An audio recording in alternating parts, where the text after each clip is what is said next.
आप सभी का अभिनंदन। यहाँ मेरे साथी भी आए हुए हैं। आज हम चर्चा करेंगे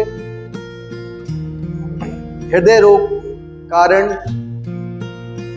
निवारण, उपचार, डायग्नोसिस की पद्धतियों के बारे में। और सबसे इम्पोर्टेंट जो इसका एस्पेक्ट है वो है हृदय रोग से कैसे बचा जाए। तुम थोड़ा उसको पीछे ले आओ। हाँ।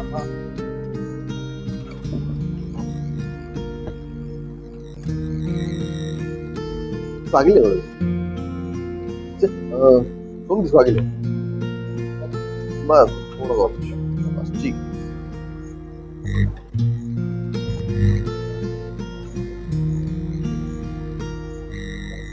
प्रोजेक्टर भी लाना था लेकिन तकनीकी कारणों से बंदा पहुंच नहीं पाया है।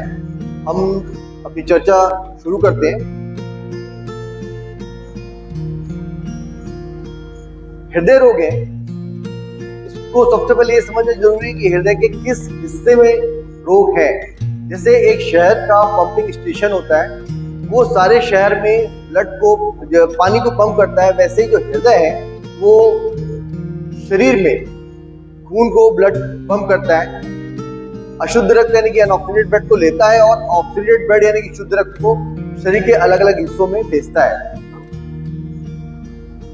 जैसे एक बिल्डिंग में दीवारें होती है, उसके हार्ट की खुद की दीवारें होती हैं।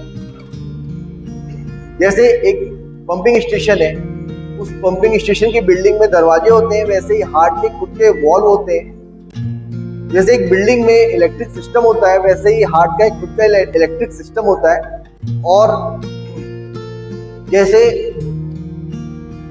हार्ट शरीर के अलग अलग हिस्सों में ब्लड सप्लाई करता है, वैसे ही वो खुद को भी 3 नलियों के माध्यम से ब्लड सप्लाई देता है।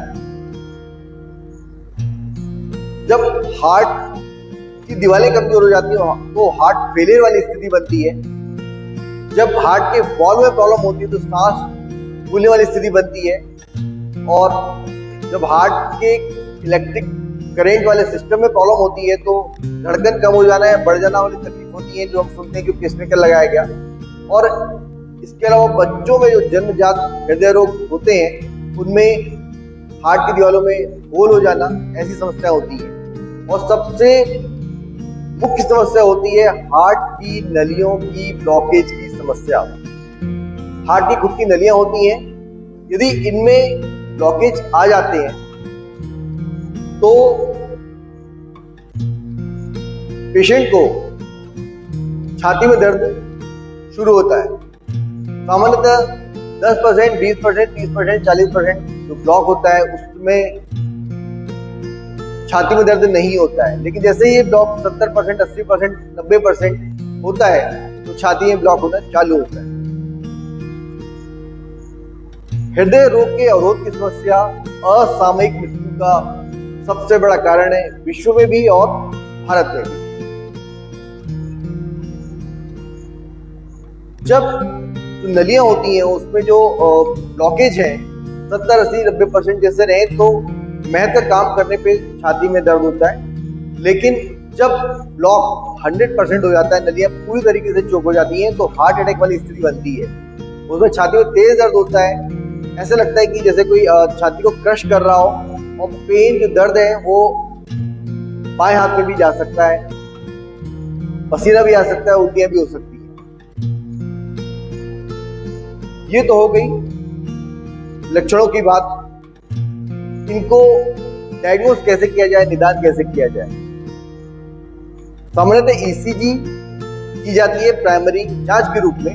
कभी कभी ईसीजी में बदलाव नहीं दिखते हैं तो फिर टीएमटी की जाती है। उसमें पेशेंट रन करता है टीएमटी मशीन के ऊपर, जो बदलाव ईसीजी में नहीं दिखाई दे सकते हैं वो टीएमटी में दिखाई दे जाते हैं। हार्ट की पंपिंग, हार्ट की पावर, हार्ट की इजेक्शन फ्रैक्शन को जानने के लिए जो तरीका है वो होता है इकोकार्डियोग्राफी।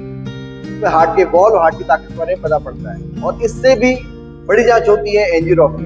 एंजियोग्राफी में हम क्या करते हैं? एंजियोग्राफी में हाथ या पैर की नस के माध्यम से हार्ट तक पहुंचा जाता है और डाई नलियों में इंजेक्ट की जाती है और एक वीडियो फिल्म कैथ लैब में ली जाती है। तो जहां भी ब्लॉक रहते हैं वहां के ब्लॉक का परसेंटेज पता पड़ जाता है कितने प्रतिशत का ब्लॉक है। इसके अलावा एक नली ब्लॉक है, 2 नलियां ब्लॉक है, 3 नली ब्लॉक है या मल्टीपल ब्लॉकेजेस है, ये जानकारी एंजियोग्राफी के माध्यम से पता पड़ती है। एंजियोप्लास्टी क्या होती है? एंजियोप्लास्टी ब्लॉकेज का ट्रीटमेंट होती है। बाईपास क्या होता है? यह भी एक हार्ट के ब्लॉकेज का ट्रीटमेंट है। सामान्यतः जब एक नली 2 नली में डिस्क्रीट ब्लॉक होते हैं, मतलब अलग अलग जगह ब्लॉक हैं, ब्लॉक कम है, ब्लॉक की संख्या कम है, तो सामान्यतः एंजियोप्लास्टी की सलाह दी जाती है। और जब ये देखा जाता है कि नलियों में जो ब्लॉक हैं वो बहुत सारे हैं, बहुत सारी नलियों में ब्लॉक हैं, 6-7 ब्लॉक हैं, तो उस समय एंजियोप्लास्टी स्टेंट वाली जो पद्धति है वो कारगर नहीं रहती है और उस समय सामान्यतः बाईपास की सलाह दी जाती है। कोई भी उपचार किसी भी पेशेंट के लिए इंडिविजुअलाइज्ड रहता है। इसका मतलब यह है कि एक ही उपचार उसी पेशेंट के लिए जो है वो दूसरे पेशेंट के लिए नहीं होगा। यदि 3 नलियां हैं और तीनों में 50-50% के ब्लॉक हैं, तो उसका जो उपचार है वो दवाइयां ही होंगी, उसमें कोई एंजियोप्लास्टी की जरूरत नहीं होगी। और यदि डिस्क्रीट ब्लॉक है, अलग अलग जगह ब्लॉक है, छोटे ब्लॉक है, अलग अलग नलियों में ब्लॉक है, 70% ज्यादा के ब्लॉक है, तो एंजियोप्लास्टी समय एडवाइस की जाती है। अब बात आती है कारण क्या होते हैं और कारण के बाद इसका बचाव हम कैसे कर सकते हैं। कारण में जो एक बड़ा कारण है आज के समय में वो है तनाव, स्ट्रेस, टेंशन।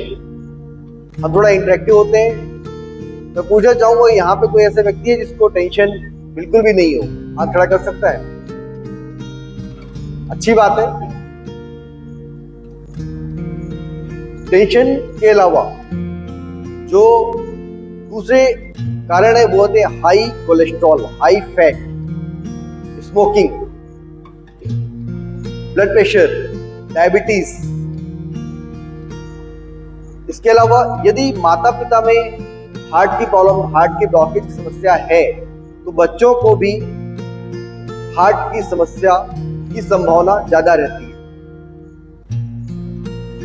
यदि कोलेस्ट्रॉल हाई है, इसमें भी 2 प्रकार के कोलेस्ट्रॉल होते हैं, बैड कोलेस्ट्रॉल और गुड कोलेस्ट्रॉल। जो एलडीएल कोलेस्ट्रॉल होता है, जो ट्राइग्लिसराइड कोलेस्ट्रॉल होता है, जो वीएलडीएल कोलेस्ट्रॉल होता है, वो सारे बैड कोलेस्ट्रॉल, खराब कोलेस्ट्रॉल माने जाते हैं। और जो एचडीएल यानी कि हाई डेंसिटी लिपोप्रोटीन कोलेस्ट्रॉल होता है, वो गुड कोलेस्ट्रॉल माना जाता है।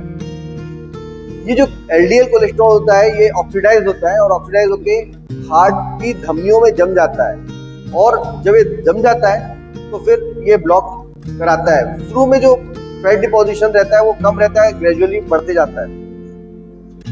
स्मोकिंग, स्मोकिंग बहुत ही इंपॉर्टेंट कारण है। स्मोकिंग खराब कोलेस्ट्रॉल के लेवल को बढ़ाता है, अच्छे कोलेस्ट्रॉल को कम करता है। डायबिटीज, डायबिटीज में हार्ट रोग होने की संभावना 2 से 4 गुना बढ़ जाती है, बजाय कि उस मरीज को या उस व्यक्ति के मुकाबले जो व्यक्ति स्वस्थ है। वैसे ही हाइपरटेंशन। इसके अलावा सीडेंटरी लाइफस्टाइल यानी कि असक्रिय जीवन, इसमें ना कोई एक्सरसाइज होती है, ना कोई पैदल चलता है, ना योग करता है, ना कोई आसन करता है, ना कुछ भी करता है, निष्क्रिय रहता है, उन लोगों को भी हार्ट के ब्लॉकेज की समस्या की संभावना ज्यादा होती है।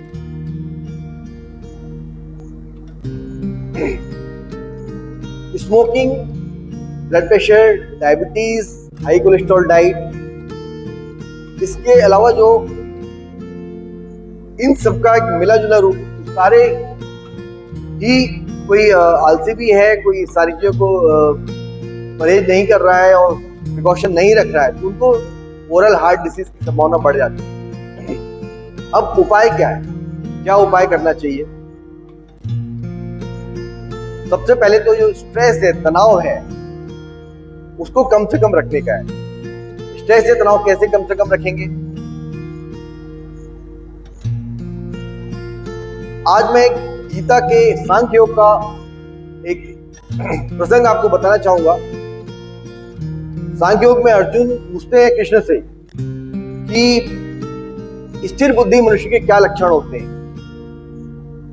स्थित प्रज्ञ क्या भाषा, समाधिस्थ केशव। तो भगवान कृष्ण भी इसका प्रत्युत्तर देते हैं, और बहुत ही अच्छी बात जो कि यहाँ पर हार्ट के रोग के संबंध में लागू होती है। और वो भगवान कृष्ण कहते हैं वहां पर कि दुखेशु दुग्ध विघ्नमिना, दुखेशु दुग्ध विघ्नमिना, सुखेशु विरह स्मृत, वीतराग भय क्रोध, वीतराग भय क्रोध, स्थित धीर मुनिरुच्यते। Meaning to say, the person who is not excited by the pleasure, the person who is not shaken or disturbed by the sorrow, and the person who is free from attachment, fear and anger is called the stage of steady wisdom. Means भगवान कृष्ण अर्जुन को समझाते हुए कहते हैं, जो व्यक्ति ना तो उसका मन दुख में द्रवित होता है, ना कि तो सुखों की लालसा है, ना ही जो पूरी तरह से क्रोध से, आसक्ति से और भय से मुक्त है, वो स्थित प्रज्ञ है। इसका हार्ट के संबंध में क्या लेना देना है। आपने फिल्मों में देखा होगा, जब बहुत इमोशन बढ़ जाते हैं, किसी को बहुत टेंशन हो जाती है, बहुत ज्यादा खुशी हो जाती है, तो उसमें हार्ट अटैक उनको होते हैं। ये बात फिल्मों की बस नहीं है, ये बात वास्तविक जीवन में भी लागू होती है। तो व्यक्ति जब स्थिर मन से कोई काम करता है, बिना तनाव के कोई काम करता है, ना तो एक्साइटेड होता है, ना ही वो डिस्टर्ब होता है, उसका जब मन स्थिर रहता है तो उसके हार्ट डिसीज के होने की संभावना काफी कम हो जाती है। अब बात आती है कोलेस्ट्रॉल। जो कोलेस्ट्रॉल है, एलडीएल है, ट्राइग्लिसराइड है, ये किसमें ज्यादा होता है और क्या क्या चीजें अवॉइड करनी चाहिए। सबसे इंपॉर्टेंट बात मैं आपको बताऊंगी, जो कोलेस्ट्रॉल होता है वो पहले ऑक्सीडाइज होता है। तो हम कोई भी एंटीऑक्सीडेंट एलिमेंट्स लेंगे, एंटीऑक्सीडेंट एलिमेंट सबसे ज्यादा होते हैं फलों में, जूस में, हरी पत्तेदार सब्जियों में। तो आप जब अपने एंटीऑक्सीडेंट बढ़ा लेते हैं तो हृदय रोग की संभावना कम होती है। हाई फैट वाली डाइट न खाएं। बेकरी सबसे खराब आइटम होता है, डालडा सबसे खराब आइटम होता है। यदि दूध लेना है तो स्किम्ड मिल्क लें, मतलब उसकी मलाई निकल चुकी है। रेड मीट, मटन, नॉनवेज, ये सारे के सारे बैड कोलेस्ट्रॉल को बढ़ाते हैं, उनको अवॉइड करना है। ऐसी कोई भी चीजें जो कि फाइबर को बढ़ाती हैं, जैसे कि फल या इवन चोकर भी, वो हार्ट के लिए अच्छे होते हैं। स्मोकिंग जो होता है वो बैड कोलेस्ट्रॉल को बढ़ाता है। और यदि आप के आसपास या कोई भी ऐसा व्यक्ति जो कि स्मोकिंग कर रहा है, उसको प्रेरित कीजिए कि स्मोकिंग ना करे। स्मोकिंग बहुत बड़ा कारण है वर्ल्ड वाइड हार्ट अटैक का।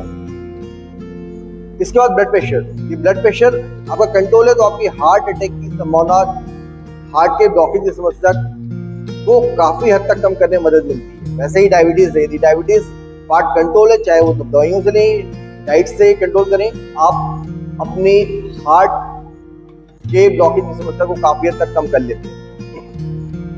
सबसे इंपॉर्टेंट पार्ट है एक्सरसाइज, योग आसन। योग आसन के बारे में यहाँ पर जो लोग हैं, मुझे ज्यादा बताने की आवश्यकता नहीं है किस प्रकार के आसन किए जाने चाहिए।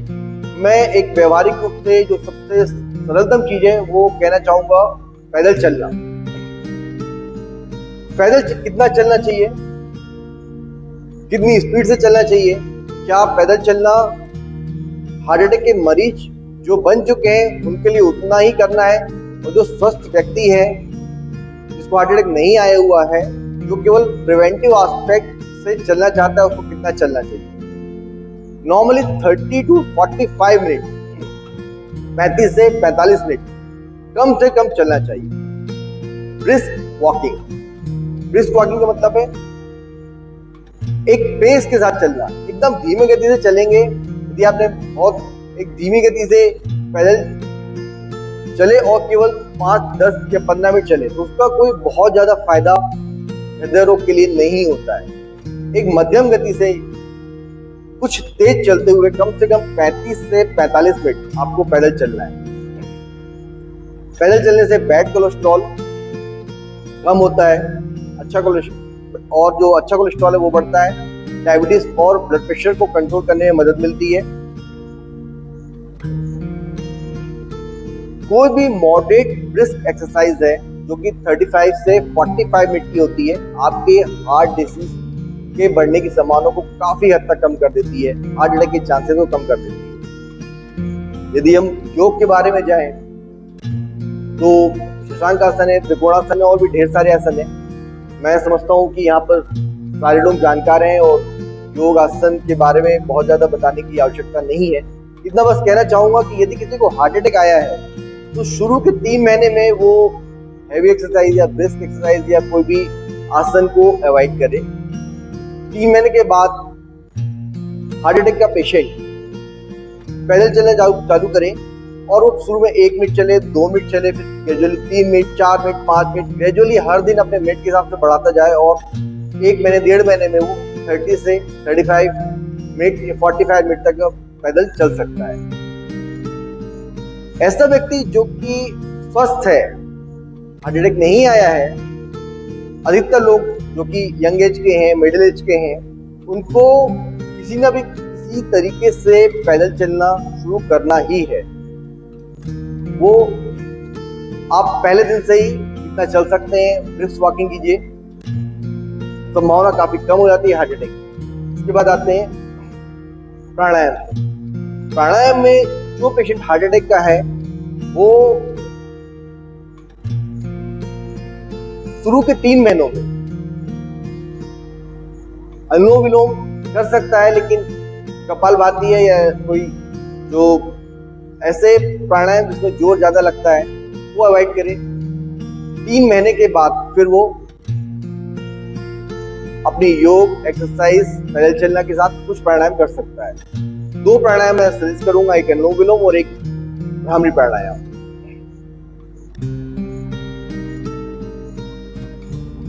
लेकिन कोई भी थेरेपी होती है, कोई भी उपचार होता है, कोई भी बचाव की पद्धति होती है, उसके लिए आप अपने हृदय रोग विशेषज्ञ से सलाह जरूर लें, क्योंकि उपचार पद्धति हर पेशेंट के लिए अलग अलग होती है।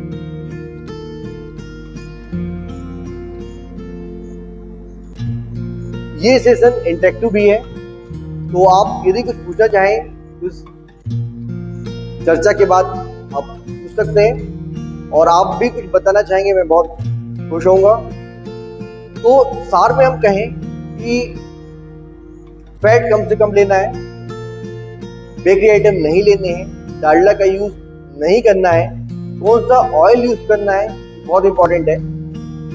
कोई भी तेल आदर्श तेल नहीं होता है। यदि आपको फ्राई करना ही है तो एक ऑयल फ्री टेक्निक जो रहती है आपको गूगल में मिल जाएगी, तो बिना तेल के बनाना सबसे बेस्ट होता है। जितना तेल हमें, जितना ऑयल चाहिए होता है वो अनाजों में भी होता है,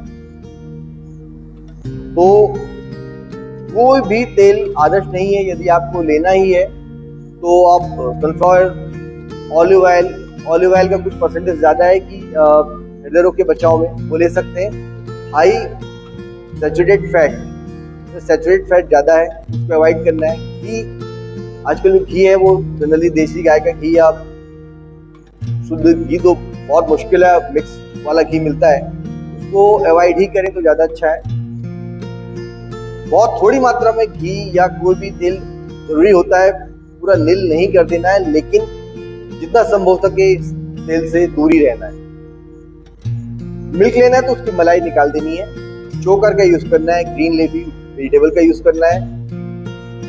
स्मोकिंग कर रहे हैं तो स्मोकिंग अवॉइड करनी है। यदि हम आंकड़ों के हिसाब से जाएं तो ट्राइग्लिसराइड का लेवल है वो, और जो एलडीएल का लेवल है, टोटल कोलेस्ट्रॉल का लेवल है, टोटल कोलेस्ट्रॉल का लेवल जो है वो 200 के नीचे होना चाहिए। एलडीएल का लेवल जो है वो 100 के नीचे रहना चाहिए। एचडीएल कोलेस्ट्रॉल जो कि गुड कोलेस्ट्रॉल होता है, उसका लेवल जो है 40 के ऊपर होना चाहिए। और इसके अलावा आप हमेशा खुश रहें, तनाव में ना रहें, यही सारी चीजें हैं। और भी आप कुछ पूछना चाहते हो तो पूछ सकते हैं। बाकी एक आधा घंटे के हिसाब से जो मैं आपको बता सकता था मैंने आपको बताया। जानकारी है बहुत सारी है, चर्चा बहुत लंबी कर सकते हैं, लेकिन जो व्यवहारिक रूप से हम अपना सकते हैं और जो अपनाना चाहिए वो यही है। धन्यवाद।